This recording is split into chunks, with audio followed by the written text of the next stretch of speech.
Setan itu pun terkentut juga.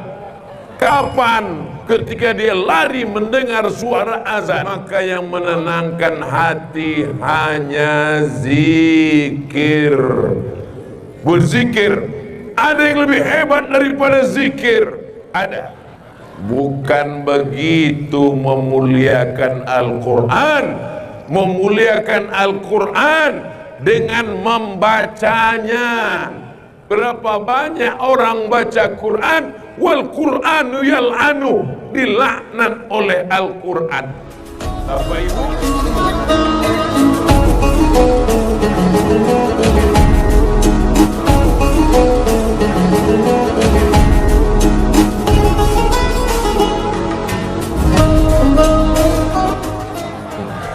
Pak Ustadz ini mengada-ngada aja. Itu bukan mengada-ngada, Makcik.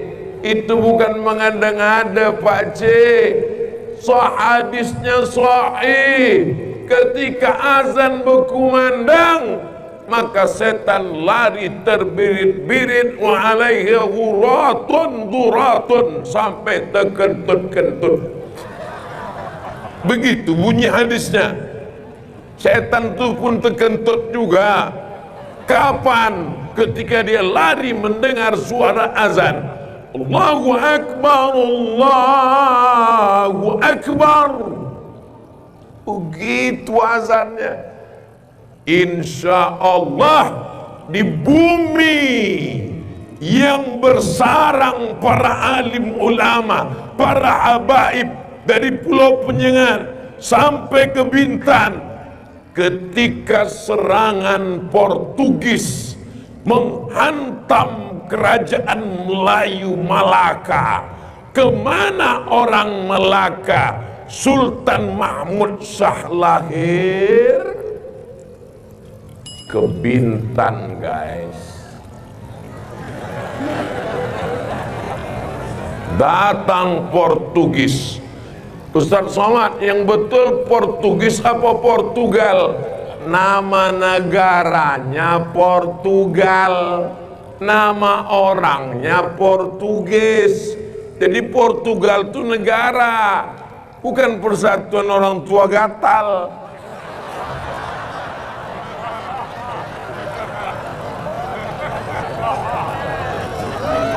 Menyerang Melaka, Sultan Mahmud Shah lari diserang. Kemana dia lari? Dia lari ke Bintan. Apa maknanya? Kerajaan Kesultanan Bintan, tempat orang berlindung sejak dari zaman dulu. Hebat tak Bintan ini? Bangga tak jadi orang Bintan? Allahu Akbar. Kalau kita dipuji, cepat-cepat balikkan ke Allah. Makanya ibu nanti kalau jumpa orang, ini anaknya, iya, pandai ya, Allahu Akbar. Ini suaminya, iya, ganteng ya, Alhamdulillah. Gitu, jangan salah. Ini kadang orang tanya, kamu kok sehat? Saya rajin makan 4 sehat 5 sempurna. Ini anaknya, iya. Kok cantik anaknya? Siapa dulu mamanya? Itulah yang membuat kita lupa itu. Makanya kalau dipuji orang, balikkan kepada Allah. Ada musibah, balikkan kepada Allah. Inna lillah. Subhanallah walhamdulillah wa la ilaha illallah wallahu akbar wa la hawla wa la quwwata illa billahil aliyyil azim. Hati itu macam air di tengah laut, dipukul ombak, dihempas gelombang. Karangnya tajam, anginnya kencang, puting beliung. Maka yang menenangkan hati hanya zikir. Berzikir. Ada yang lebih hebat daripada zikir? Ada. Saya datang ke Syekh Jabir di Kairo, tempatnya Roxy Kairo. Syekh Jabir, saya mau pulang ke Indonesia, Syekh, kasih saya zikir. Apa kata Syekh Jabir? Baca Quran.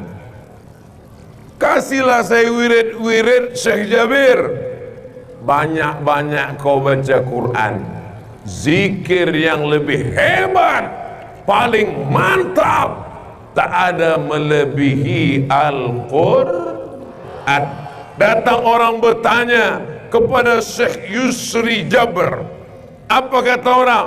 Syekh Yusri Jabir, ada orang yang membaca zikir sampai lupa menghafal Quran. Ada orang yang sibuk dengan hafalan Quran sampai tak berzikir. Apa kata Syekh Yusri Jabir? Yang paling utama adalah membaca Al-Quran. Mudah-mudahan anak-anak kita yang sudah menghafal Quran tambah lagi hafalannya. Mudah-mudahan murojaah terus istiqomah. Amin. Bapaknya, ibunya mesti menolong anaknya. Anaknya sudah dididik oleh para qori-qori'ah, ustadz-ustazah. Jangan sampai anak yang sudah baca Quran, ngapal Quran, balik ke rumah ditengoknya maknya rambut macam sarang tawon 3 warna merah kuning kelabu. Tak sesuai. Anaknya sudah soleh solehah, dibalik di rumah ditengoknya ayahnya pakai celana pendek lutut bekudis. Tempatkanlah dirimu sebagai orang tua yang mendidik anak-anak. Malam ini bangga sekali kita melihat bapak-bapak yang ada di atas pentas pakai baju lengkap dengan baju Melayu, lengkap dengan kain songketnya. Saya terus terang berada di tengah mereka yang pakai baju Melayu, pakai songket nih. Rasa-rasa bersalah saya malam ini. Kenapalah tak ku bawa baju Melayu kemarin? Tapi saya tak juga salah karena tak dikasih tahu. Coba kalau kasih tahu, Ustadz kalau datang ke Bintan acara kita wajib pakai baju Melayu. Saya pakailah. Ini saya jelaskan supaya jangan ada dusta di antara kita. Orang Melayu kalau dia duduk di tengah orang ramai, pantang pakai celana. Kenapa? Karena orang pakai celana tak sopan, nampak belahan celananya. Walaupun laki-laki, maka untuk menutup itu bagaimana? Dia pakai kain songket. Kemarin waktu ada acara akad nikah di Pekanbaru, saya diminta jadi saksi dan nasihat pernikahan. Saya pakailah songket. Pas mau berangkat, istri tak ikut. Mau kemana bang? Aku mau nasihat pernikahan songket. Itu kenapa kain songket itu di atas lutut? Oh tidak, ini tutup lutut. Itu belakang kata dia. Oh belakang lain. Kenapa? Songket bukan sembarang songket. Kalau dia di atas lutut, itu lajang belum berbini. Tapi kalau dia di bawah lutut, ada simbol-simbolnya, lengkap dengan kerisnya, lengkap dengan pantunnya. Saya pernah dalam acara pernikahan, qori ini diundang jam 8, datang dia jam 8, rupanya baru mengaji jam 10. Dari jam 8 ke jam 9 buah-buah aja ceritanya.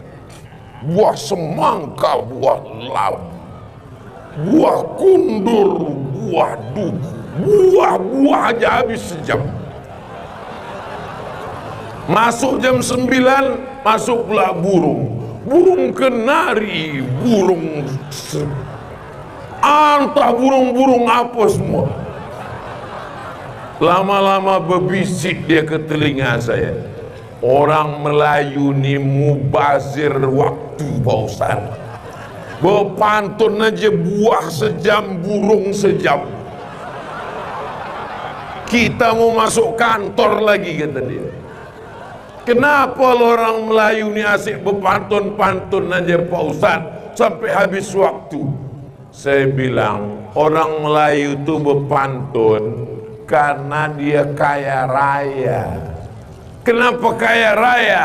Kalau dia menghadap ke depan rumah, laut sejauh mata memandang.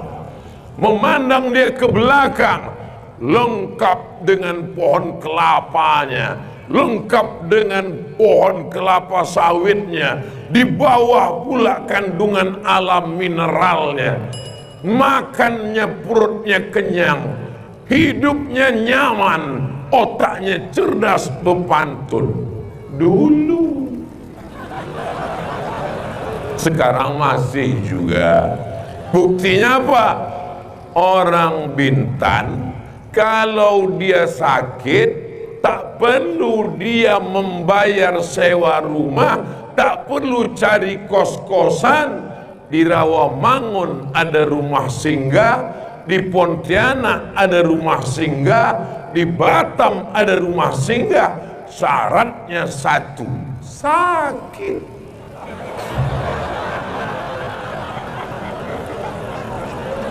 Saya mendengar ada rumah singgah di Jakarta tadi, terlintas juga di pikiran saya, nanti kalau pos aku jadwal Jakarta bisa juga di situ. Cuman syaratnya berat. 2 gendang kalau tak sakit mati. Tapi yang dimuliakan Allah, mudah-mudahan semua orang Bintan sehat-sehat. Tapi kalaupun sakit, jangan sampai bertambah pikiran macam mana nanti berobat di sana, bagaimana cari sewa kos-kosan, bagaimana mahalnya ongkos, bagaimana. Sudah ada, tapi jangan karena sudah ada sampai situ tak pula mau balik. Bapak Ibu yang dimuliakan Allah Subhanahu wa taala, wa nunazzilu minal Qur'an, kami turunkan Al-Qur'an, ma huwa syifaa, Al-Qur'an penyembuh. Makanya kalau ada orang kerasukan setan, diganggu, nyiblorong, sundil bolong, surter ngesot, mak lampir, tidak ada cara lain kecuali dibacakan Al-Quran. Rumah dibacakan surat Al-Baqarah, tidak dimasuki setan. Dibacakan ayat kursi, dikirim Allah penjaga pemelihara. Adalah jamaah sakit di Pekanbaru, dibacakanlah ayat kursi. Allahu la ilaha illa huwal hayyul qayyum la ta'khudhuhu sinatun wa la naum. Setannya bukan lari, ketawa.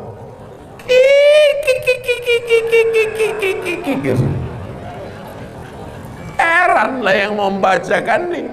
Setan, kenapa kau tak keluar? Kata dia, sesama setan dilarang saling mengusir. Bukan salah ayat kursinya, bukan salah ayat Qur'annya, tapi perbuatan orang yang membaca itu. tak sesuai dengan perbuatan yang disebutkan dalam Al-Quran. Makanya dikatakan rubbatalil Quran, berapa banyak orang baca Quran, wal Quranu yal'anu, dilaknat oleh Al-Quran. Bapak Ibu yang anak-anaknya qori-qori'ah, yang menjadi juara, ustaz-ustazah, doakan supaya bacaannya sesuai dengan perbuatan. Amin. Mau ibu mendoakan Ustaz Somad? Saya yakin dan percaya ini kan musim hujan, bisa pula malam cerah tanpa bintang. Luar biasa. Kenapa malam ini di bintang tak ada bintang? Karena bintang sudah turun semua ke darat. Kalau dari langit turun ke darat tak apa-apa, asal kanan jangan yang di laut naik ke darat. Sebab semua yang di laut kalau udah naik ke darat tak ada yang betul. Contohnya buaya, lintah, hafal semua ibu ini.